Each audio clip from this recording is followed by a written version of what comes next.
Well, people, election is over, and we have a new president and vice president. As you know, the first female vice president, Kamala Harris, the vice president to Joe Biden, is pledging to change gun laws. On January 20, Kamala Harris is going to give Congress 100 days to come up with strong change to gun control, being that Republicans and supporters of the right were at most every election with weapons, masks, face masks covering their identity. Kamala Harris pledged to revoke their permits, weapons, due to the unrest, tensions of the people and country, being that it was imminent that if President Donald Trump get reelected, it would have started an all-out civil war against the left and the right. So people, Kamala Harris is not playing around. She's saying if Congress don't come up with something within 100 days, that she's going to use her executive powers to change gun laws and gun control.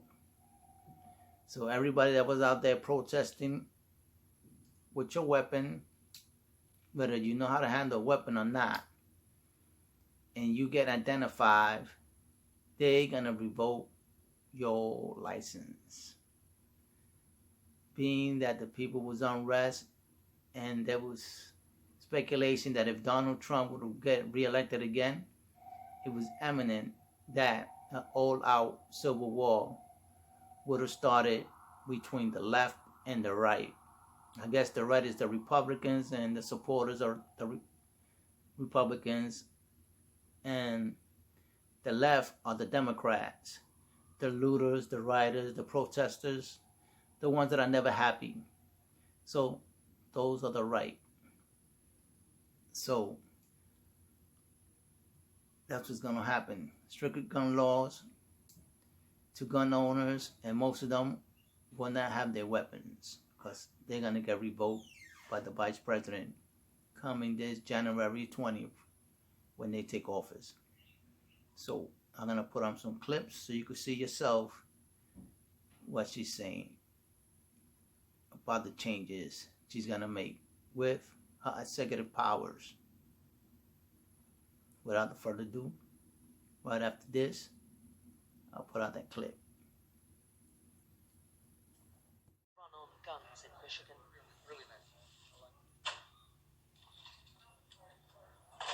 And many are first-time buyers. They've gone back to the classroom to learn and into the shooting ranges because of fears of civil unrest.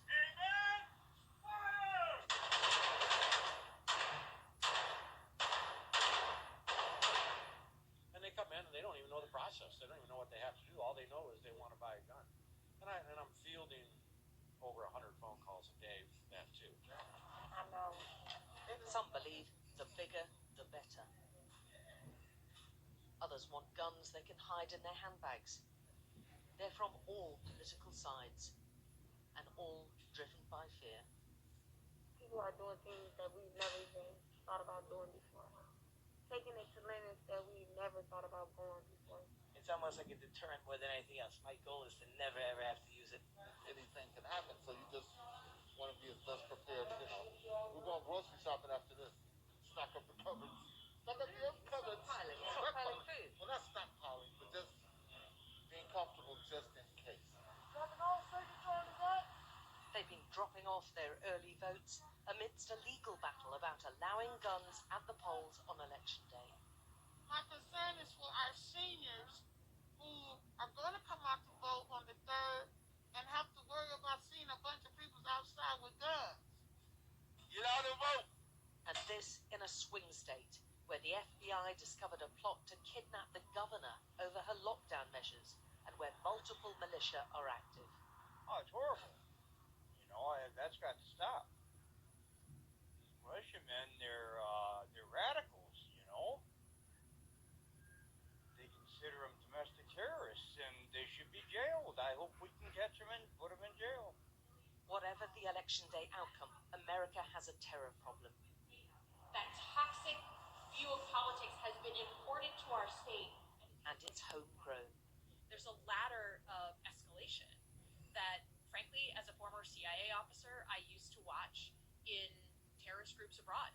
You know, how does a young man in the middle of Iraq go from being, you know, a shopkeeper to a terrorist? Well, there's a ladder of escalation, and I never thought that I would be using those skills to watch extremism in my own country. And there are multiple armed groups. Take the Boogaloo Boys, highly suspicious of the authorities and the media, but who agreed to meet us in North Michigan. They say they're not supremacists, just fighting government tyranny. But in the last few weeks, they're among several outfits purged from social media as part of a crackdown on militarized groups. We watch them preparing, they said, for civil war. Several Boogaloos have been arrested across a string of states accused of plotting violent attacks.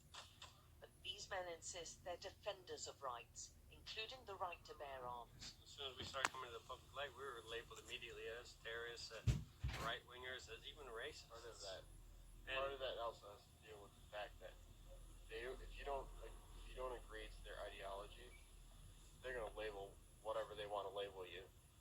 Other people might sell freedom short, but that's not going to be me. So, And in reality, what does that mean? Taking on people, shooting people? I mean, what does that mean? Possibly could. I mean, comes to that. yeah, if it comes to that, that could be an outcome. A sheriff is supposed to take a stand and say, not in my county, if a unconstitutional law goes forth, such as a lockdown or, you know, gun confiscation or anything of that. The election and the COVID restrictions have proved fertile ground for these militia to grow and recruit. The challenges they pose are going to be troubling America long after the polls close.